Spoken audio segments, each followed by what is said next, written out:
Nordhaus, and welcome to Monday morning. We're going to be understanding total cost of risk is the name of the program, and it's something that I never really understood before until I got to talking to Rob Ekern. I thought total cost of risk is what you got insured for, and whatever risk you had, and you had to pay the a lot of other people felt the same way. Well, when I heard Rob Ekern the first time, and he began to explain this to me, now I have an understanding that it's a whole new ball game out there. It's the same ball game, and it's just all called different, and it's something we have to recognize.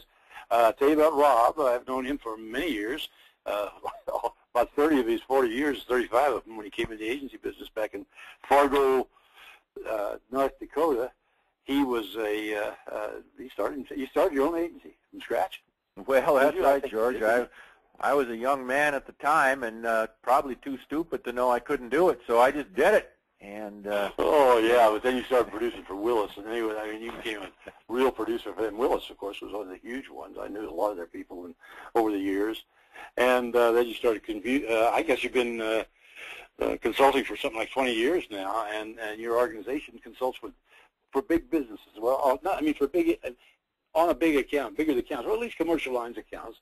I guess the cost of it doesn't make any difference on the TCOR, does it? The cost of big accounts or small accounts, it's still the same situation. But, well, go ahead. Well, George, I was just going to say that, thank you to you and over the years, and again, going back to my 40 years of experience, I do recall you coming to where I first had my insurance agency, Fargo, North Dakota, and putting on a seminar on agency management.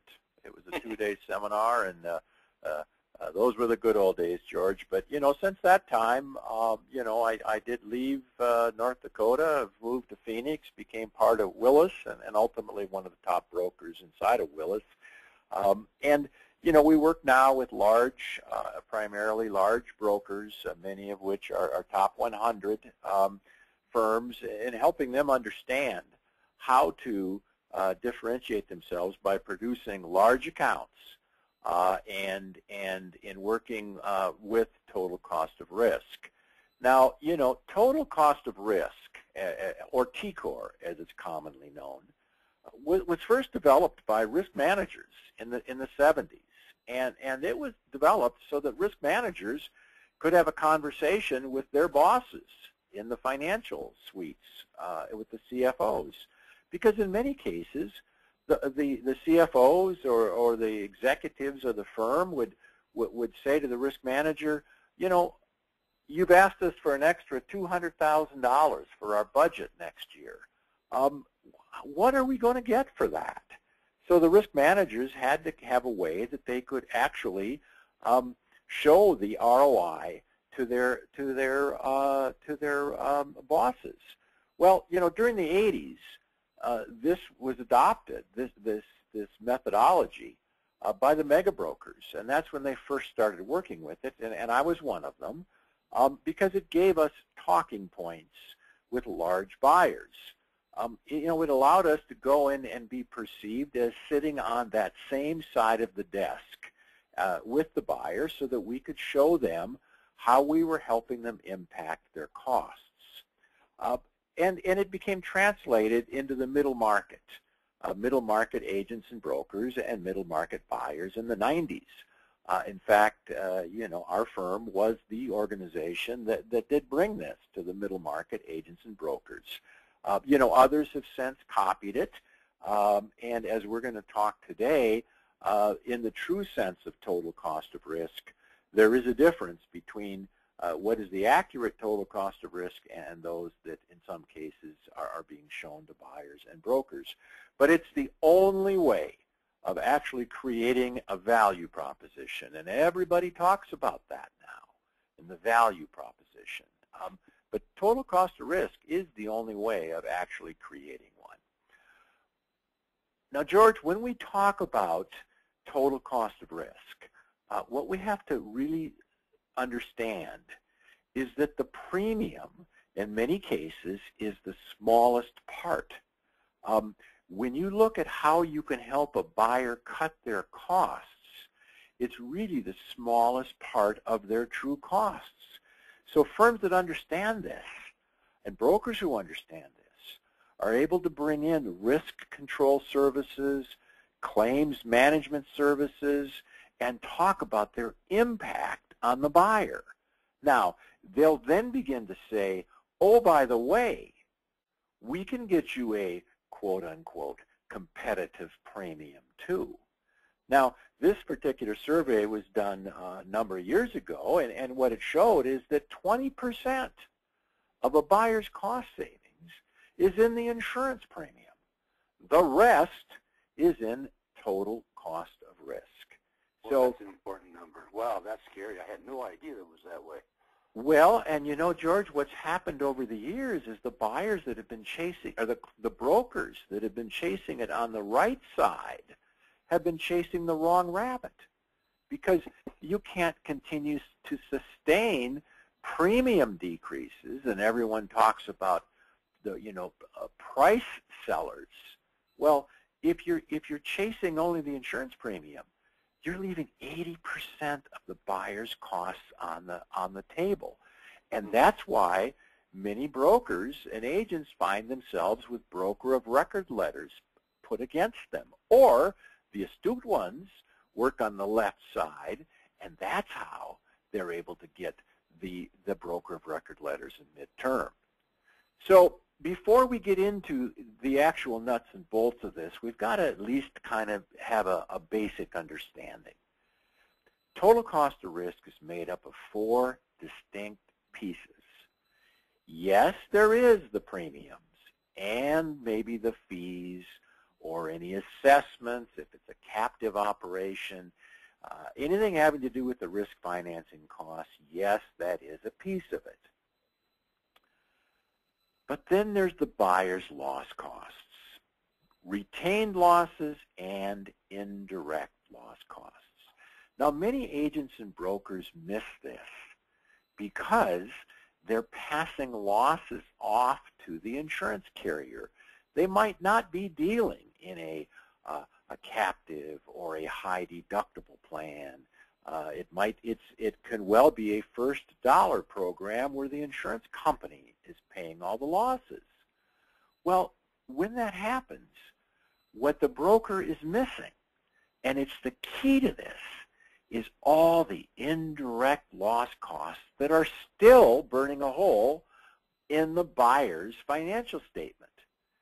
And, an example of this, George, is what we've talked about for years, is the iceberg of indirect loss costs. And workers' compensation is always used as the example, so I'll use it now. But it's the same in any type of insurance program or loss, whether it be auto or casualty, jet liability, property. But I'll use workers' comp because it's the easiest to understand. If a buyer has a loss in workers' compensation, yes, the insurance carrier is going to pay the loss, but there's a whole nother set of costs that are on the buyer's financial statement in the way of increased costs of investigating the loss, retraining a worker, the productivity that they lost, and that the line stopped moving. Perhaps it was to their brand because it was a big loss and it was in the newspaper. I mean, there's all kinds of additional costs that occur because of that loss. That becomes part of their total cost of risk. A third piece to this is how a broker helps a buyer reduce costs inside of their program when they provide them with projects or resources or services. Now, many agents and brokers put those all under the banner of value-added services, which, as you know, I really don't like that term because it doesn't put a value of what it really is to the buyer. It's really tough to talk about value-added services if you can't say to the buyer, and this is how much we've impacted your costs. So let me give you an example. Many of your listeners right now are involved in clients where they may be providing, it might be through the carrier, it might be through their own services, a risk control assessment or a loss assessment. Well,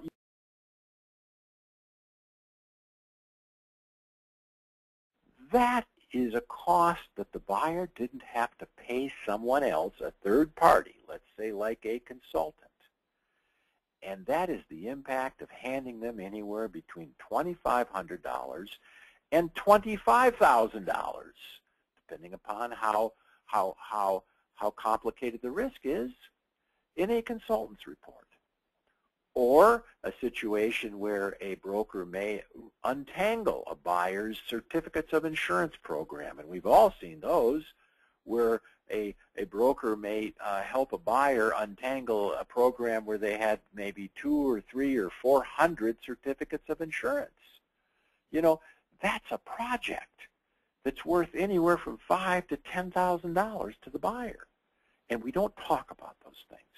So total cost of risk ties all this up, and then of course the carrier, the taxes, and the fees are kind of you know, part of whatever the risk financing cost is. But most agents and brokers only tell half the story. And I can say this because I've seen the work of many of the mega brokers and many of the larger agencies and brokers who don't work with us, by the way. They'll go out and they'll talk to a buyer about total cost of risk, but they'll only talk to them about how they're impacting their risk financing costs or their retained losses, and they will include in that perhaps the cost of collateral or other things, but they're not showing them their impact of their indirect loss costs, and they're showing their resources as features. And, you know, the reason this happens, George, is because in many cases they don't have the data that they need to be able to do the quantification, or they weren't planning on providing the client with any risk control services to begin with. So if you can't show it to them, if you're not going to provide it to them, you don't show it to them. But what happens is, because of it, they're missing, as we talked about earlier, the wrong rabbit. They're going the wrong way. So, you know, here's the thing that we need to really understand is that the risk financing price and TCOR, in most cases, are the same unless you can quantify your resource capabilities. And that's where... Wait a minute, lost you right there. You see that last thing and you quantify, go from right there. All right, that the risk financing and the price are the same unless we can put resources in play. Resources are what gives agents and brokers the ability to leverage and show the value. It's the resources of what did our claims management really do in reducing claims, because if we know that there's an indirect loss cost attached to every claim and we reduce that claim, not only did we reduce what the insurance carrier might have paid, but we're going to reduce the buyer's indirect loss costs. If we put in a risk control program that has loss control, not only are we avoiding a loss, but we're reducing the future indirect loss costs that the buyer had absorbed in the past on their financial statement through financial leakage. If we brought in specialty resources, and specialty resources are things such as Xywave or Modmaster, or some of the things that are out there, Advisen, some of the things that are out there that will help a broker provide a buyer with information, what we're doing is we're reducing their costs, and therefore reducing their total cost of risk. That becomes the value proposition that's quantifiable, not value-added services, the quantifiable impact of what we've brought this buyer and how that becomes important. So, if we want to create a true value proposition, What we need to be able to do is actually quantify the impact of these to the buyer and have them understand it. It takes what we've always called, value-added services, or I call them just features. In selling, George, we were taught very early on, and most of us in our selling careers, the difference between features and benefits. Features were the services. We provided you this and this and this. The benefit is the financial outcome. Because we did this and because we were successful, this is how we changed your cost structure. So, that is the basics of total cost of risk. It's the vehicle that proves we are who we said we were. It's the reason why you appoint us as the broker. TCOR is simply the vehicle of showing the buyer in quantifiable terms with evidence. This is how we have impacted your financial statement. Now, this would be in a stewardship report. Or this is how we're going to help you recapture your financial leakage and reduce your costs. And that's how we would do it in a new business presentation. The difference is the value. So let me talk just for a minute, George, and kind of give you an example of how this works in the real, in the real world. Now you may notice up there, there's a logo that says TCOR Calc. Yeah, right. What's that? Well, I need to explain that for just a minute. What we learned early on in working with this is that there has historically been no source for the data that's needed for agents and brokers to actually work with this. So we've started a company called TCOR Calc, which is gathering the metrics that agents and brokers are using with their clients and with CFOs. And what it's doing is it puts together the actual analytics now that agents and brokers need to work this way. So what I want to say is, as we're talking about this and you see indirect loss cost factors, these are gathered through our TCOR Calc, but they're changing by the minute. So don't presume this is the indirect loss cost factor today at this point. But because of our cloud-based analytics system, we actually know what indirect loss cost factors are. So let's talk for a minute just about this example. So to talk about chasing the wrong rabbit and how TCOR works. Let's take an example of a workers' compensation program over the last 3 years, let's say. And many agents and brokers chase one thing. They'll chase the experience modification, and they'll say to a buyer, your experience modification factor is 1.1. We want to help you cut that by 15 points. So, if the premium, I'm going to make up something here, is $100,000, we're going to try and save you $15,000 of experience modification. And I will tell you that this is where we're chasing the wrong rabbit, because these are the facts. Let's say in this account you've got a situation where you've got a client who has $77,000 of losses in the first year, they've got $110,000 losses in the second year, and they've got $99,000 of losses in the third year. They have a total of indirect loss costs that inside of their financial statement that have added $343,000 to their cost structure inside their business. And this $343,200, it doesn't show up as a line item, but it's the actual costs that are inside of their business. So if we understand total cost of risk, and if we use our resource capabilities, and we look to go back in time and remove reserves. Now, in this example, we're going to have gone back and we're going to have attacked the reserves, which is what good claims management does on accounts, and we reduced their reserves by $106,000.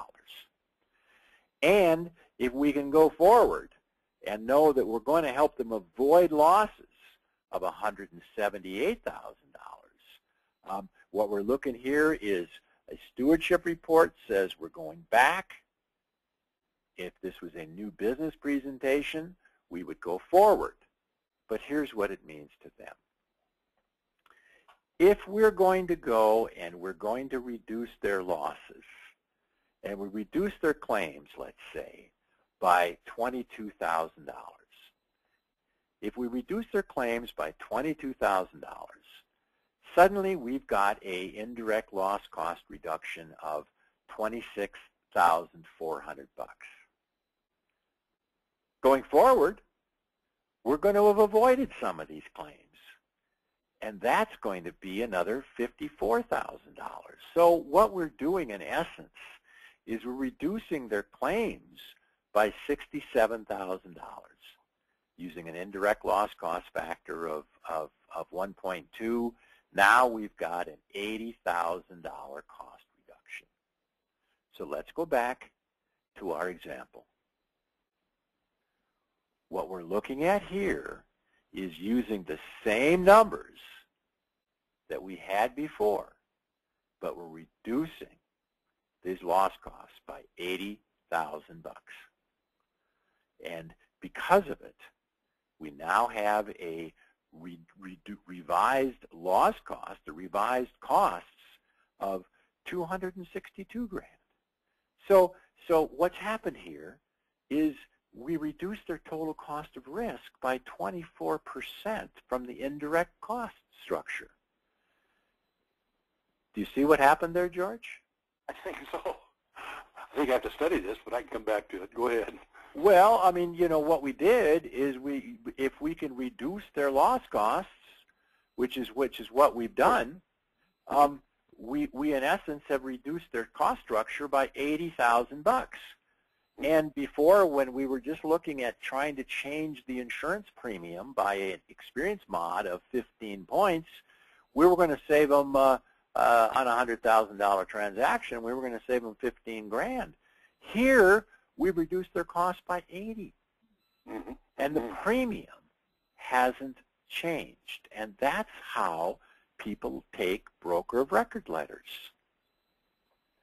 So now let's take it forward, and let's say that we're looking at their administrative costs, and we talked about providing them with reduced costs inside of their business. They have a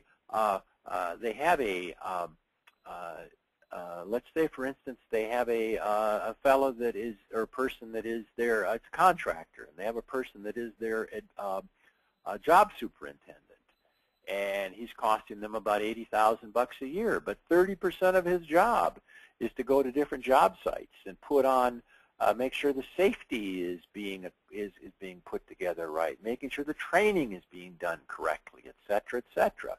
But we help them do that. In fact, we take over perhaps their job site safety program. Well, what we've done there is we've made him 30% more effective because we've taken that away, which is in essence a $24,000 cost reduction. We did an EMOD study for them. We did go in and we did put together, let's say, an EMOD program. Well, you know, the value of them buying that is close to $5,000 if they were going to pay an actuary to do that. Or we also, let's say, had a behavioral modification study where there was ergonomics that was involved with this. And we went in and we helped them. Now, we, as the agent or broker, may not have done that, but perhaps we managed the carrier's resources to do it. Suddenly, there's a value there of $7,500.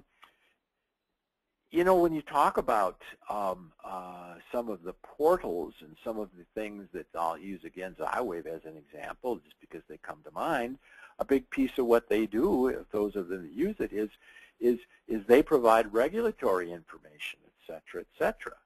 When that happens, if we can get them information quicker than they were going to get for themselves and save someone who maybe is a $40,000 expense and reduce their time by that 15%, suddenly that's a $6,000 cost reduction. So, these are things that agents and brokers do all the time. And again, you'll see the TCOR calc logo there. These are the things that we've already valued, and we know what the value is of this. So in essence, now we've reduced the buyer's cost by another $42,000. So let's go back to our example. We're leaving the premiums the same. We've reduced their loss costs by $80,000. We provided them with another $42,000 of cost reduction by providing them with services that they would have had to purchase for themselves. The bottom line is that we've reduced their costs by doing this by $122,900. And for agents and brokers who are chasing the risk financing piece, that perhaps they could reduce the premium by $15,000, which is the right rabbit for them to have chased. I think you can see now how total cost of risk is really the way that agents and brokers that are looking to continue to be successful in this business are working. And because there is now data that exists, they're able to do it. The key to this, and this is where agents and brokers, the good ones, are really understanding this, is they're looking to move their business model, the business model of their agencies and brokerage. They're looking to move their entire large account sales platform to address the issues that CFOs are concerned about. Because when you call in a CFO, that CFO, when you call them, they're thinking in terms of how can we improve our business? Our business perhaps is maybe reduced. We're under competitive pressure in our products. We just lost a big customer, and we have to worry about replacing that revenue stream.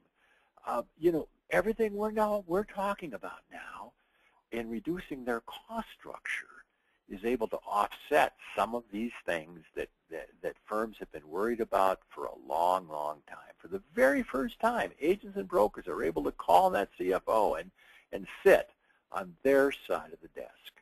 And that's the future of this business.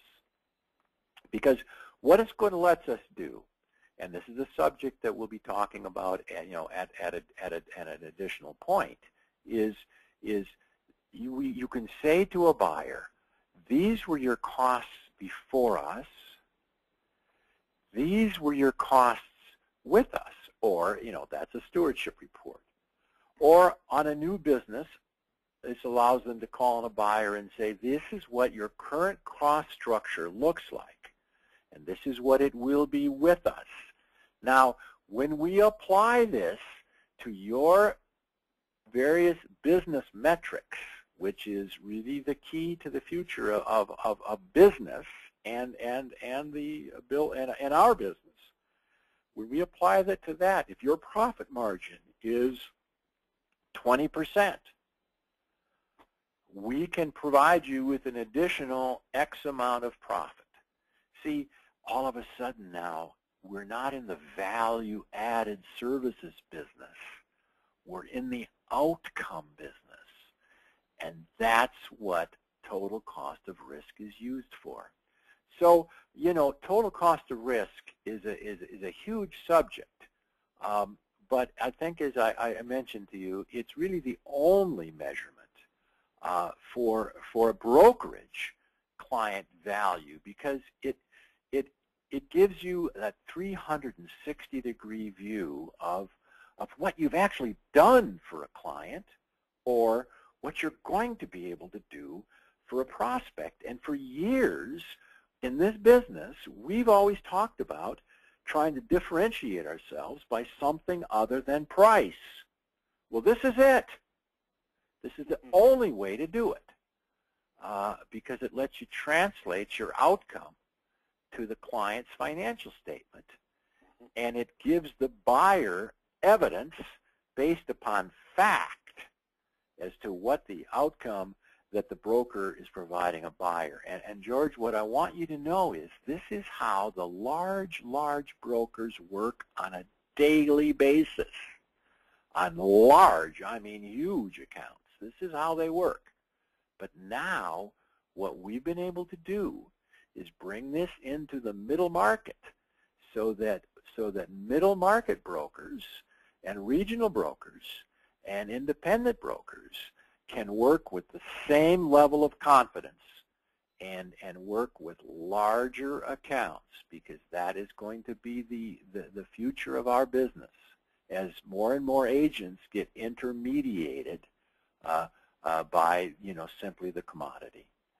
So, George, I appreciate, all your work, and I wanted to give your listeners kind of a sense of, what the importance is of total cost of risk in them growing and retaining their large account book of business. Got it. I got it. They can get hold of you by going to C.R. Ekern Company. Well, yes, George, the best way to get a hold of us is to go to info@CREkern.com, and that'd be info@CREkern.com, or of course we also have a website which is www.CREkern.com.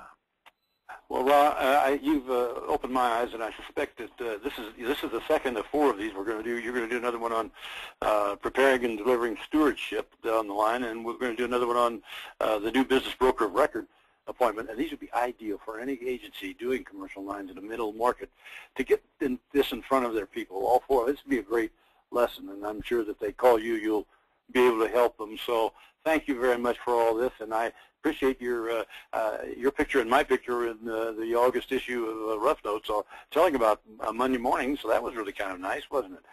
So yeah. People can go in and see that, and we always like a little publicity. And so, Ron, I do thank you again, and suggest to people to go back and go to the quiz flash of the day or the E&O tip of the day. You can get that back on your email. And Ron, I want to thank you, Rob, again for a really, really in-depth thing that I needed to know, and I suspect so many other agents need to know it too. So, talk to you later, my friend. Thanks, George. Next Monday morning. Thank you. Bye.